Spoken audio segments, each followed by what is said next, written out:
السلام علیکم دوستو، آج کی اس ویڈیو میں آپ کے سامنے یار غار یعنی حضرت ابوبکر صدیق رضی اللہ تعالی عنہ اور نبی کریم صلی اللہ علیہ وسلم کے غار ثور کے واقعے کو پیش کروں گی۔ یہ ایک نہایت ایمان افروز اور دلچسپ واقعہ ہے جو ہجرت مدینہ اور غار ثور کے پس منظر پر مشتمل ہے۔ اسلام کی تاریخ میں سب سے عظیم اور فیصلہ کن لمحہ وہ تھا جب اللہ تعالیٰ کے حکم سے نبی کریم صلی اللہ علیہ وسلم نے مکہ مکرمہ سے مدینہ منورہ کی طرف ہجرت فرمائی۔ یہ واقعہ قربانی، توکل، ایمان اور اللہ کی نصرت کی ایک ایسی لازوال کہانی ہے جسے سن کر آج بھی دلوں میں نور اتر جاتا ہے۔ جب قریش کو یہ اندازہ ہوا کہ مسلمان مدینہ ہجرت کر کے ایک طاقتور جماعت بننے والے ہیں تو انہوں نے نبی اکرم صلی اللہ علیہ وسلم کو ختم کرنے کی سازش کی۔ دارالندوہ میں سب سردار جمع ہوئے اور یہ طے ہوا کہ ہر قبیلے سے ایک ایک نوجوان نکلے اور سب مل کر محمد صلی اللہ علیہ وسلم کو ایک ہی وقت میں قتل کر دیں گے تاکہ خون کا بدلہ کسی ایک قبیلے پر نہ آئے۔ اللہ تعالیٰ نے جبرائیل امین علیہ السلام کو نبی کریم صلی اللہ علیہ وسلم کے پاس بھیجا اور آپ کو اس سازش کی اطلاع دی۔ اس رات نبی صلی اللہ علیہ وسلم نے حضرت علی رضی اللہ تعالی عنہ کو اپنے بستر پر لٹایا اور فرمایا کہ تم میرے بستر پر سو جاؤ اور گھبرانا نہیں، اللہ تعالیٰ تمہاری حفاظت فرمائے گا۔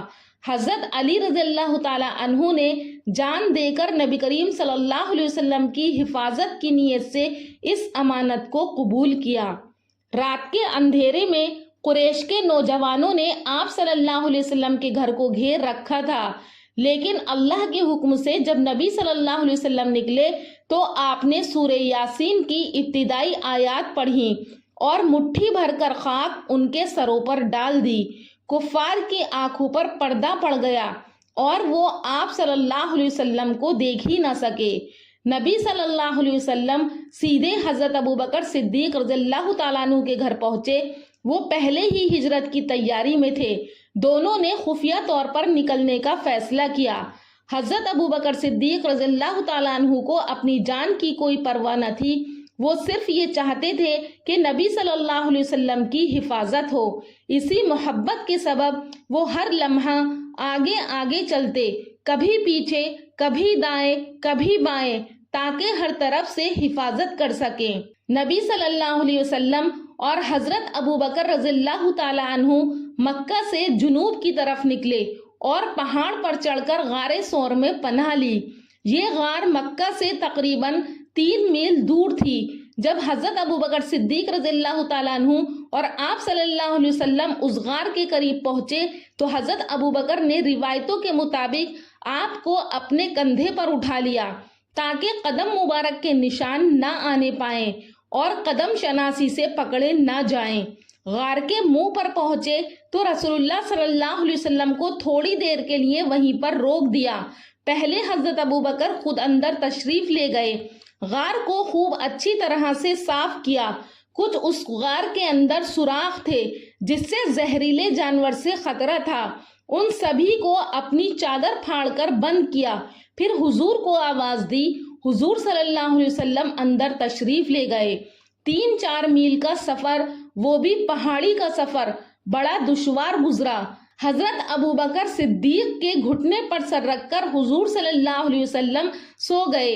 اتنے میں ایک سوراخ حضرت ابوبکر کو نظر آیا تو حضرت ابوبکر نے اپنا انگوٹھا ہی اس پر رکھ دیا۔ ایک روایت کے مطابق کسی زہریلے سانپ نے آپ کو ڈس لیا۔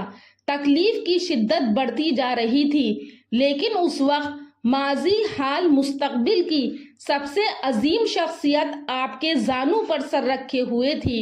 حرکت کرنے کی بھی زحمت نہ کی، لیکن شدت کی تاب نہ لا کر آنکھوں سے آنسو بہہ نکلے اور آپ کے رخ انور پر اس کے بعض حصے گرے جس سے آپ کی آنکھ کھل گئی۔ حضرت ابوبکر کو آپ دیدہ دیکھ کر وجہ دریافت کی۔ حضرت ابو بکر نے ساری تفصیل بتائی تو حضور صلی اللہ علیہ وسلم نے اپنا لعاب دہن ڈسے ہوئے مقام پر لگا دیا، جس سے تکلیف جاتی رہی اور فوراً شفا ہو گئی۔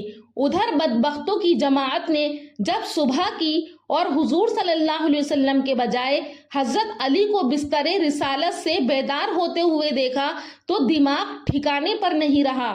جھنجھلاہٹ کی حالت میں کچھ بھی سمجھ میں نہیں آتا تھا کہ کیا کیا جائے۔ کبھی تو حضرت علی سے سختی سے پوچھ رہے ہوتے تھے، لیکن حضرت علی کیوں کر کچھ بتا سکتے تھے۔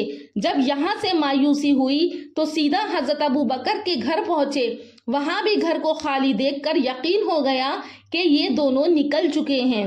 کفار کی جانب سے تلاش مہم جاری رہی، یہاں تک کہ کھاڑیاں، جھاڑیاں، پہاڑیاں، غرض کے ہر جگہ چھان ماری، لیکن کہیں سراغ نہ لگا۔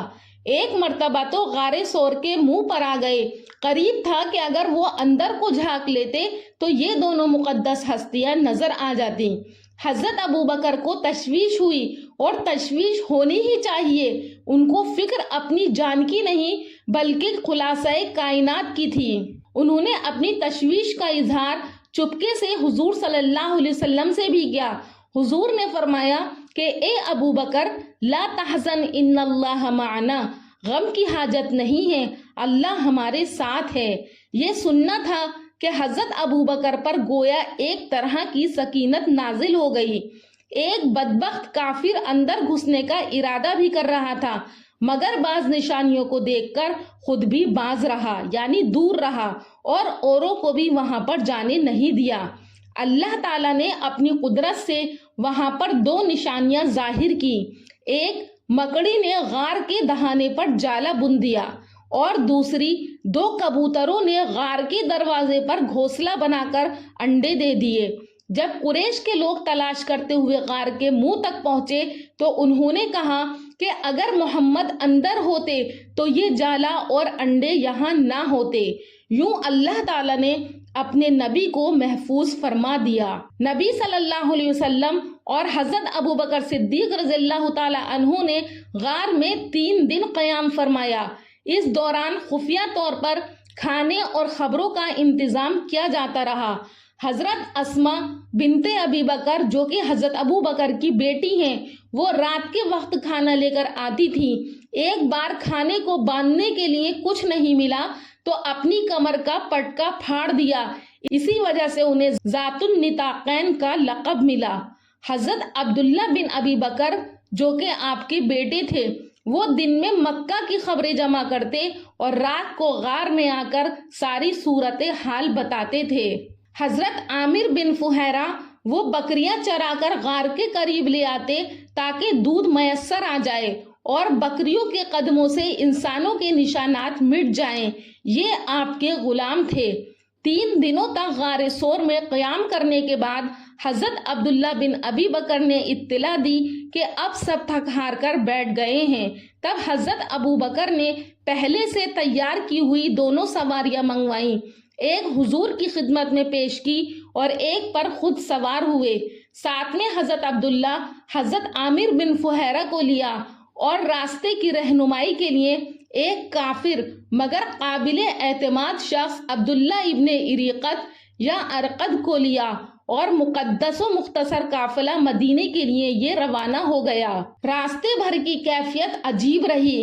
جب بھی کسی خطرے کا احساس ہوا، جدھر سے ہوا ادھر ہی حضرت ابو بکر ہو جاتے تھے کہ مبادا کوئی خطرہ لاحق ہو تو اس کا شکار پہلے ابو بکر ہوں۔ پورے 1 دن اور رات سفر کرنے کے بعد یہ قافلہ ایک درخت کے سائے تلے رکا۔ حضرت ابو بکر نے اپنی چادر اس درخت کے نیچے بچھائی تاکہ رسول اللہ صلی اللہ علیہ وسلم آرام فرمائیں۔ خود نگہبانی میں لگے رہے۔ قریب ہی کچھ بکریاں چر رہی تھیں، جا کر دودھ دوہا، پھر تیار کر کے حضور کے پاس لائے تاکہ حضور صلی اللہ علیہ وسلم نوش فرما لے۔ آپ کے اس جذبے جانثاری کو دیکھ عبداللہ بن اریقت بھی متاثر ہوئے بغیر نہ رہے۔ اسی طرح یہ قافلہ تمام تر خطرات سے گزرتے ہوئے مدینہ پہنچا۔